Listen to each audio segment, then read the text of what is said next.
Bulls and Bears, my name is JJ. You're watching Bull, Boom, Bear, Bust. We are back with another dose of economic reality. It is February 10th, 2022. It's Friday. Happy Friday. Do people still say Friday? My young daughter says Friday. Am I too old to say Friday? Is that just a kid thing? Do you say Friday at your age? Please let me know. Otherwise, maybe it's not Friday. If you have to work on Saturday, it's not so much Friday. It's Friday. Nah. Got to work tomorrow. It's not really a weekend for me because you got to work on Saturday.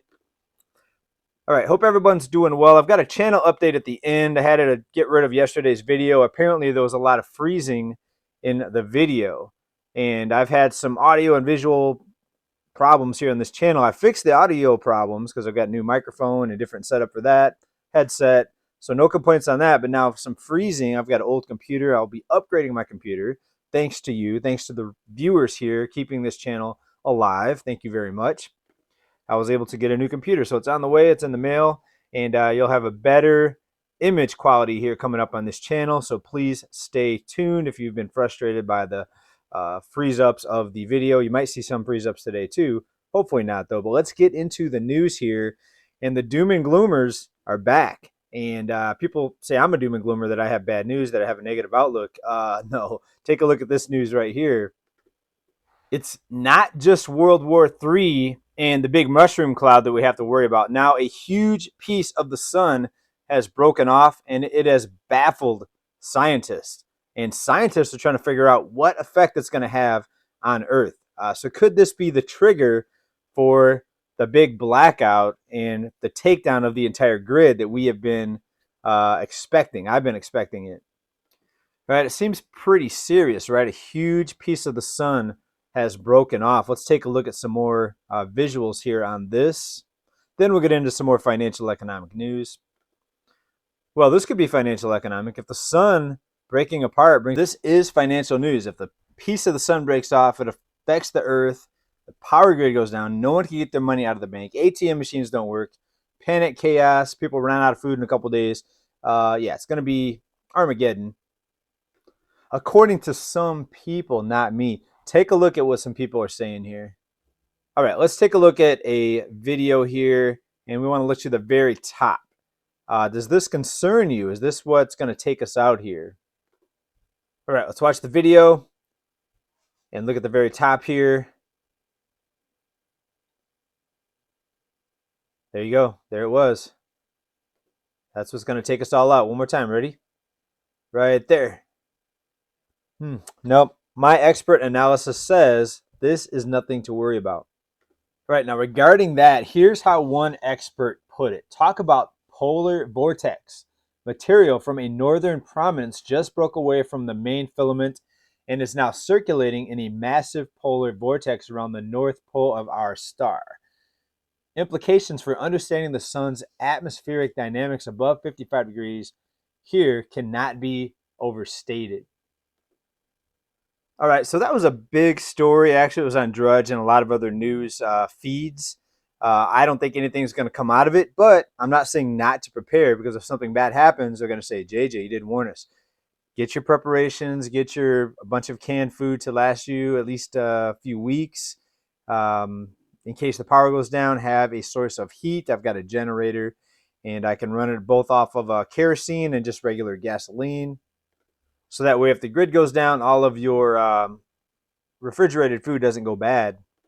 Also, get some of those mini solar panels so you can keep your phone charged. I recommend that. And get some of those USB rechargeable flashlights also with the mini solar panels, or big solar panels, but I like the mini ones because you can take them with you. You can take them camping. So be prepared, definitely. But let's get into the news here. Let's talk about the markets. Now, the major indexes are mixed today, some up, some down. As I'm recording this here, about an hour before closing today on Friday. And the supposed good news or positivity and why the markets aren't selling off is because of disinflation, or a reduction in inflation. And we have to keep revisiting this because this is such nonsense. Disinflation is not deflation. Do people right now, in the condition for most people, do people need lower prices or do they need higher prices? Well, if you said lower prices, you're correct, but that's not what disinflation is. Disinflation is higher prices. It just means they're not going up as fast. So this reduction of inflation, Inflation Reduction Act, disinflation, all of that's nonsense because that means prices are still going higher. The cost of living is going higher. And that's what consumers cannot stand right now, or they won't be able to stay solvent with the cost of living continuing to go higher. So disinflation, not good news. But apparently the markets are disconnected from reality in that we're not seeing a sell-off here because consumers are going broke. That's the bottom line. The savings has plunged. We haven't seen this level of lack of savings, this level of savings since the financial crisis right before the big Lehman Brothers failure, the housing bubble going bust, all the financial institutions having to get rescued, all those things that happened in 2008. And were still happening in early 2009 with the passage of all the rescue programs, TARP, etc. Right? I think most of you here remember TARP, TARP, the Troubled Asset Relief Program. Now, as far as trying to figure out when the big one's going to happen, that's going to be when all the big money gets together and decides to hit the sell button at the same time. I think most of us here on this platform know by now that the stock market is controlled by the top 10%. They own 90% of stocks, right? So when they all get together and they think the news is bad enough to hit the sell button, they'll all hit sell at the same time.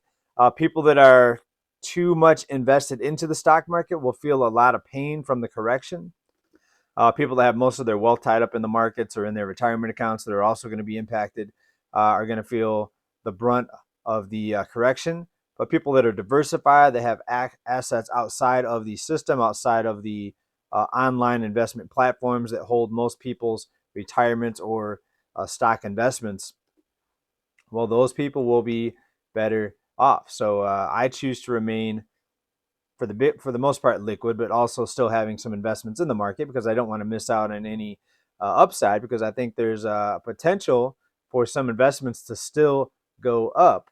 And when I talk about digital investments, I talk about stocks, but also digital assets, including crypto. But we're seeing this big crackdown. But we're seeing this big crackdown on crypto. Governments are coming after holders of crypto. And now if you look at what the IRS wants, they want to know what you hold as far as your crypto, not just what you sold or made a profit on.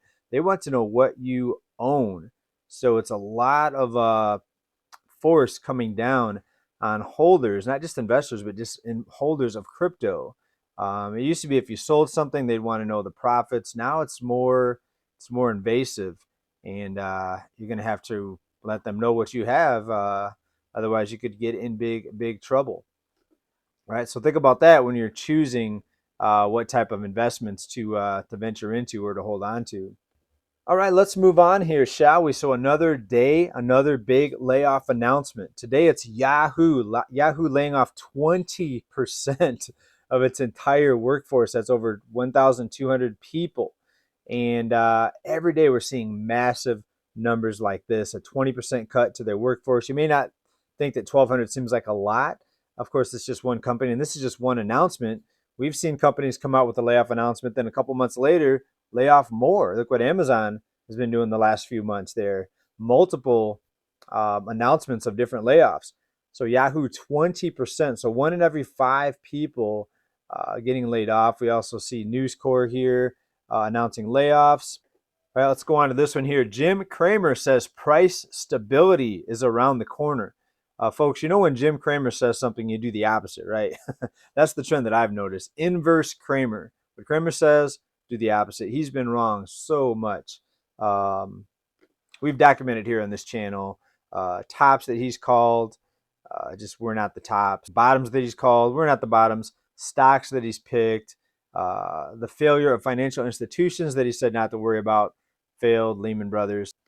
All right. Also, it's Super Bowl weekend. Let's talk about how much people spend on the Super Bowl. Well, it's a lot. So regardless if you're a football fan or not, I think this is interesting. Americans will spend $16.5 billion on Super Bowl Sunday. Folks, that's a lot of chicken wings. That's a lot of chips and dips. That's a lot of snacks. And that's a lot of beverage. So are you going to be watching the game? Please let me know if you're watching or not. Are you having a party? Maybe you're spending money. Maybe you're buying a keg. All right, honestly, I'll probably have the game on in the background. I like the halftime show. Plus, the commercials are kind of funny. It's interesting to how much these companies spend to advertise on these commercials. And again, even if you're not into football or sports at all, this is pretty interesting here. A 30-second Super Bowl commercial costs an average of $7 million. Wow, $7 million for a 30-second ad. Also, regarding Super Bowl weekend, be careful out there. Just like we talked about, a lot of people buying beverages and getting lit, basically, for lack of a better term. Be careful on the roads. There's going to be more drunks than usual out there. I don't want to see any of my viewers here get hurt. Be careful out there. Maybe stay home if you can. Save money and stay safe at home. Are you going to watch the game? Please let me know down in the comments. Otherwise, we'll talk to everybody very soon. I might actually see you before the Super Bowl. I might put a Saturday video out and we'll talk more about it. The economy, your money, my money, and more. Thanks everybody for watching. Big love. Keep stacking. Bye for now and peace.